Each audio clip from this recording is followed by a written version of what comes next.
Chicago Bulls all but locked in to at least make the play-in tournament. We're going to talk about their potential opponents in both the first game of the play-in and the second game and how they match up against those opponents. We're also going to look at what I think is the key for the Chicago Bulls over these last 9 games, and that is hanging their hat on their defense. Plus, we're going to preview the game against the Brooklyn Nets. We're going to get into all that and more right after this.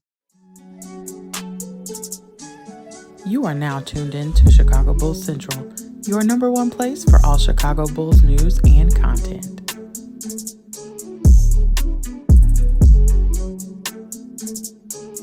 What's going on, Bulls fans? Welcome to another episode of Chicago Bulls Central, your number one spot for everything Chicago Bulls related. I'm the host here, Haize, but more importantly, you guys can follow the channel at Bulls Central Pod on every social media platform that we happen to be on. With that being said, let's go ahead and get into this content for today. And I want to start it off by talking about looking a little bit ahead. Yes, we don't know where the Bulls are exactly going to be seated in the play-in tournament. Either way, their first matchup is going to be against the Atlanta Hawks. I want to talk a little bit about what that looks like for the Chicago Bulls, and then if they can make it out that first game, which one of the teams will be the better matchup for them in the second game of that play-in series. So I want to start off by talking about the Hawks. When you look at the Hawks, the Bulls have always matched up well with the Atlanta Hawks. The Hawks have the 5th worst defensive rating in the entire NBA, but that doesn't mean that they don't still have a offensive firepower, right? They're the 6th most threes in the league at 13.9.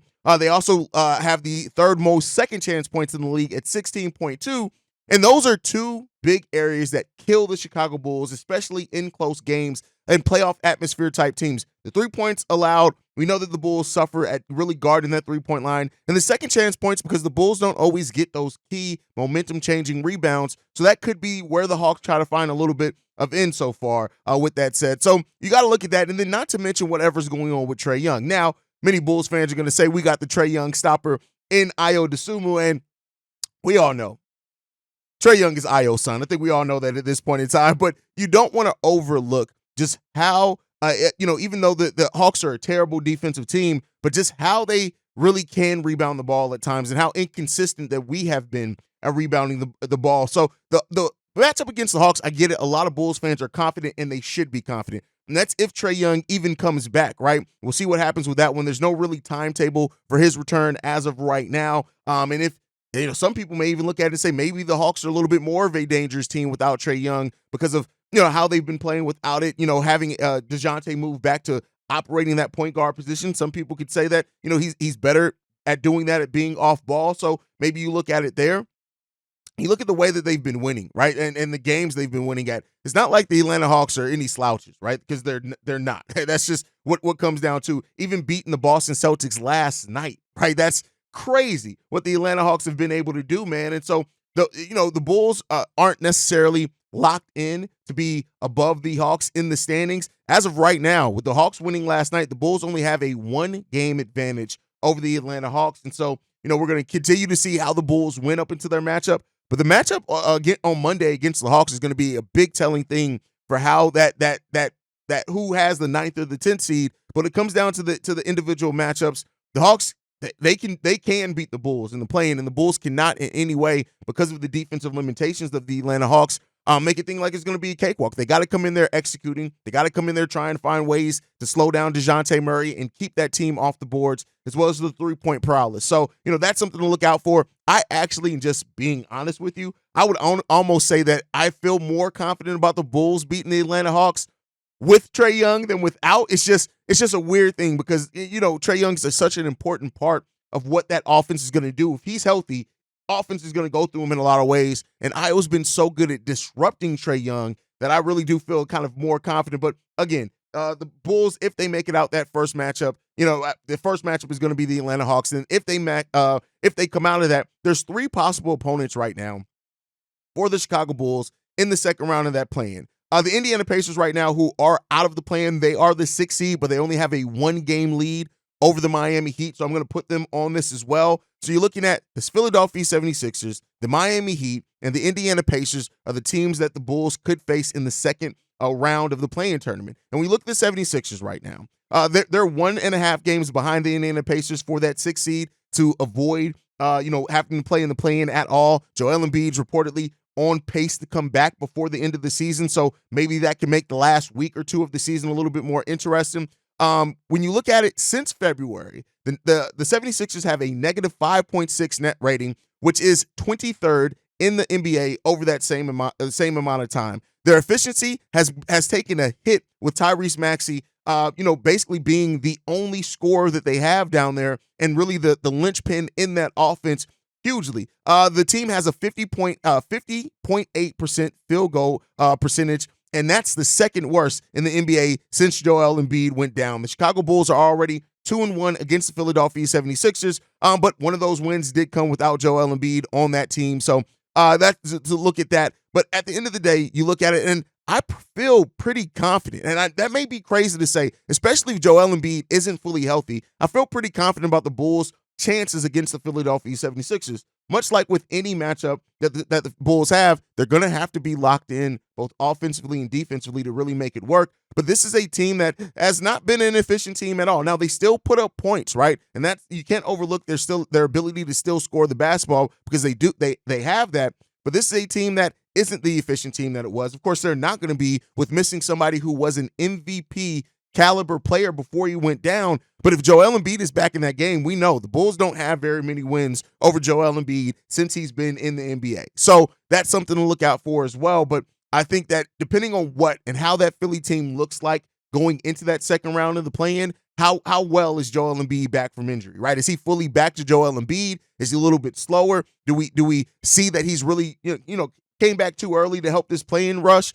But, this team with Tyrese Maxey basically being the driving point of the offense, it's not an efficient team. They can still absolutely fill it up on you. They can still put up points, and especially with the Chicago Bulls being a team that gives up threes, especially the role players, you always got to look at that. But the Bulls also match up well with the Philadelphia 76ers in the rebounding aspect of the game, especially with Joel Embiid being out. And even with Joel Embiid being in, we rebound particularly well against that team. So, we'll see what it happens with. They do, when you look at it, when we beat the Philadelphia 76ers, we've done so by spreading the ball around. All five players, at least five players, have cracked double figures in each one of our victories against the Philadelphia 76ers. So that's something to definitely look out for if that's the potential matchup. Next up, the Miami Heat. Now, this is we faced them in the second round of the play-in last year. And if it wasn't for, Billy Donovan taking out Kobe White and Andre Drummond, we were on pace, it looked like, to win that game. But again, that's something that the front office continues to hang their hat on. We're not going to focus on that too much here.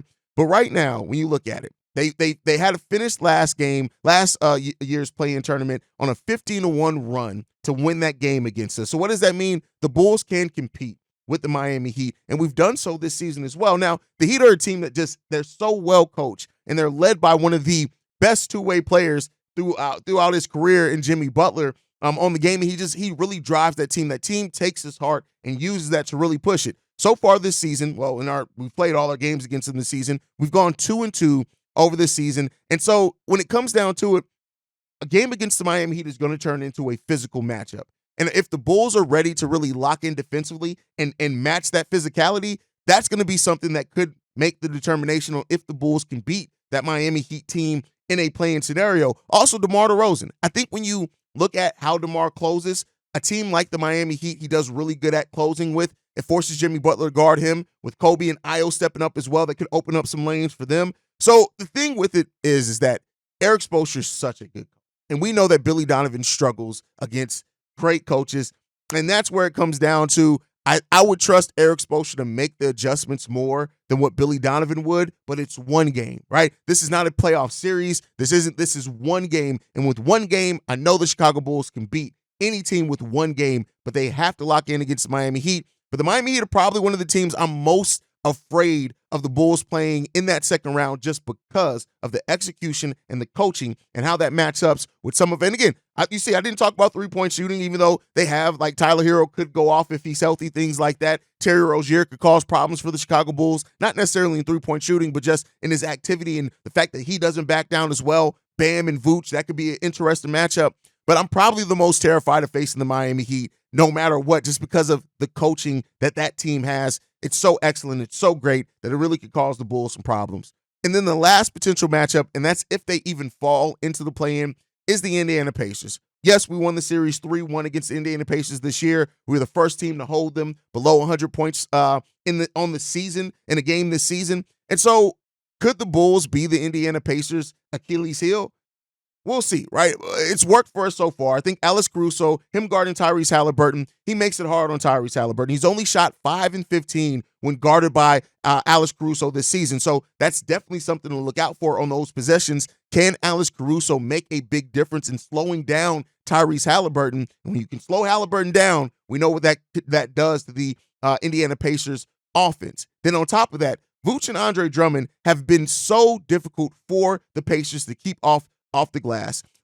So that's something as well to look at in that matchup is how well do the bigs play. We saw both bigs get double doubles in our last game against them, and if they can have that again in a playing game, it's going to be really tough for the Indiana Pacers to win that game. Then you got to look at Ayo Dosunmu and Kobe White. They've always been able to get to the rim against the Indiana Pacers as well. And if you can get to the rim and either get a free throw or finish at the rim, it just is effective offense. So again, we got to see, man. Indiana's defense, they allow the second most points in the paint per game in the NBA, so that's definitely something that you can look at to crack in. So overall, to go over, the Atlanta Hawks are going to be a difficult matchup for the Bulls in that first playing game. Then the second playing game, then the 76ers, it comes down to, is Joel Embiid healthy, and then how healthy is Joel Embiid? The Miami Heat, it comes down to, can the Bulls match that physicality, and can Billy Donovan do enough coaching-wise to avoid Eric Spoelstra completely out-coaching him in every facet of the game? And then the Indiana Pacers,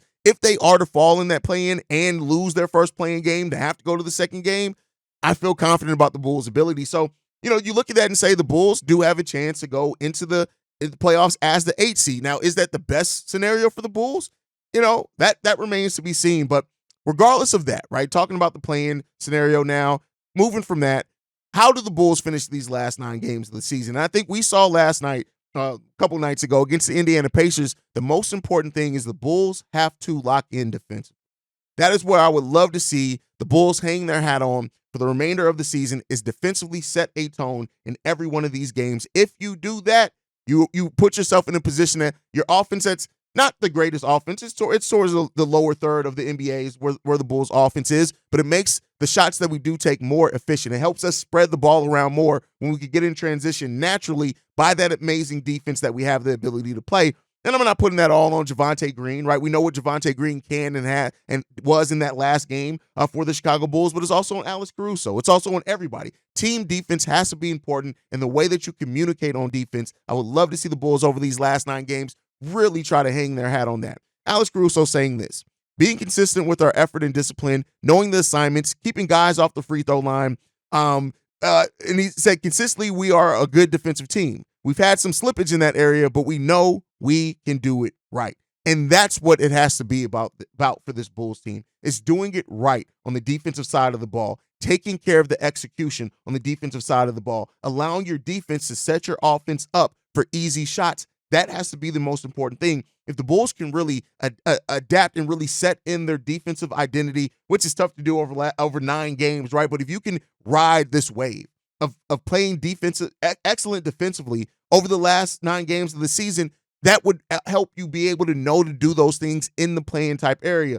And so, yeah, you got to look at who the Bulls are playing, man. These all can be tough matchups for the Bulls, right? We got the Brooklyn Nets coming up. We got the Minnesota Timberwolves. You already know what that team and Ant is going to try to do to us on that. We still got 3 games left against the New York Knicks remaining this season. So when it comes down to it, the Bulls absolutely have to lock in, man. And I hope that they can do it. I really hope that the Chicago Bulls can really start being back to that defensive team. And if it takes Javonte Green sparking that, if it takes Alex Caruso cussing people out, I don't care what it takes, but lock in defensively. We've have shown a solid brand of team defense over these last few years. Do we have the individual defenders? No. But through the communication part is where you can really help take that to the next level. And we need to see that for the Bulls over this last set of the season so that we can go into the playoff with some momentum, into the play-in with some momentum. So that's kind of the key for me.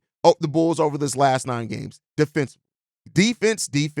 I want to see the team defensively make a statement every single night. That doesn't mean that your defense isn't going to lapse. That doesn't mean there are going to be times where your defense doesn't kind of come up short. But if you can really set in that defense, right, and make that your calling card, that's gonna go well. There's no downside to being a good defensive team. It could only help you. It helps your offense be more efficient, helps you get better shots on the offensive side, helps everybody stay engaged in the game, and it demoralizes the other team if you can then score on the other side of the ball. So really defensively, I would love to see the Bulls really lock in defensively over these last 9 games. But with that said, the first of these last 9 games is going down tonight against the Brooklyn Nets. The Chicago Bulls right now, the Brooklyn Nets right now having 2-game winning streak, but they're 3-7 in their last 10 games. This is a team that can be beat. When you look at it, the Nets rank 22nd on offense, averaging 111 points per game. They're 9th, though, in the NBA in three-point attempts made per game, so that's something to look out for. They also shoot the 3 ball at 36.2%. So not overall, that's not the amazing three-point shooting percentage at all, but it's effective enough to, with that volume, it can definitely cause that math problem we've seen for the Chicago Bulls over games against teams that can hit the three-point shot at a decent rate, right? They also average 12.2 turnovers per game, and they're 12th in rebounds per game at 43.9 and 6th in offensive rebounds, 11.5. So again, some of the areas that the Bulls have struggled at against teams, getting those rebounds, especially keeping teams off the offensive glass, that's where this team has to lock in tonight against this Brooklyn Nets team. And this is a team that does spread the ball around, right?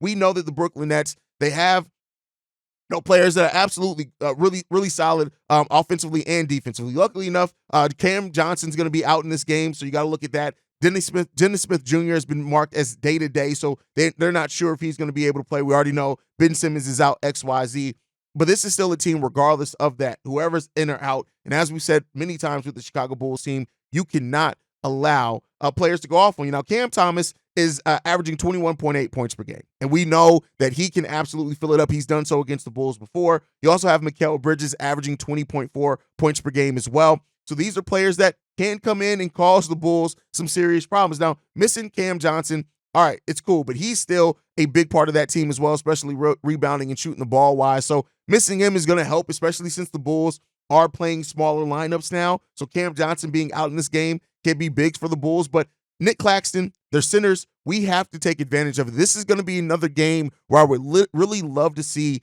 Nikola Vucevic, how he started off last game, really kind of attacking and the Bulls going to him. I would love to see that happen again in this game tonight.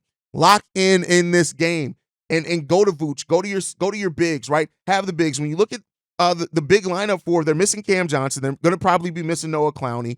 That leaves Nick Claxton and Sharp. They were on Sharp out there for the Brooklyn Nets. This is another game where we should be seeing both Andre Drummond and Nikola Vucevic, not necessarily on the court together, but both be able to have big games against this Brooklyn Nets team. And then on the perimeter defensively, we got to be locked in. Alex Caruso is going to be hugely important. So is Ayo Dosunmu is going to be important. And Kobe White, what they do defensively in this game and how well they keep their head up defensively and communicate on those pick and rolls, because they are coming, that's going to be an important part for the Bulls tonight. And then on the offensive side of the ball, the Brooklyn Nets are a terrible defensive team. Let's just be clear here. Well, they're more towards the middle of the pack. They're technically the 14th best defense in the NBA. They average allowing 113.5 points per game, so they give up more points than what they score. So the Bulls got to take advantage of, again, that defense, and especially with the length that they have out there. You want to try to, again, allow your defense to set up your offense for easy buckets. If we can get out in transition, it's going to make the game completely easier for the Chicago Bulls as well. So that's the kind of keys to the game for this one. Really coming into this one, seeing how Billy Donovan has his team prepared again is going to be key. Seeing how well this team continues that communication side of the ball as well on both offense and defense. Spreading the ball around. We saw in the last game that the Bulls, over half their buckets were assisted on. Now, that was in part because of the brand of defense that we were playing, how we were able to get out in transition, but that's very much what you want to see again. When the Bulls spread the ball around, it makes this team more dangerous. And on top of that, move without the ball. We got 3 players that consistently move without the ball. We got Alex Caruso does it, Torrey Craig does it, and then Ayo Dosunmu also does it, even though he still stands around some. Then you add in Javonte Green. The only reason I didn't say consistently is because he's only played 1 game with the Bulls. We know what he's done before with the Chicago Bulls, and he definitely moves without the ball. Yeah, we need that to breed that across the team. If everybody moves without the ball, I can't stress enough how much more difficult that makes it for the defense to guard your offense, regardless of the talent that you have out there. So that's what we really want to see and need to see from the Chicago Bulls tonight against the Brooklyn Nets. You guys know I don't predict wins or losses.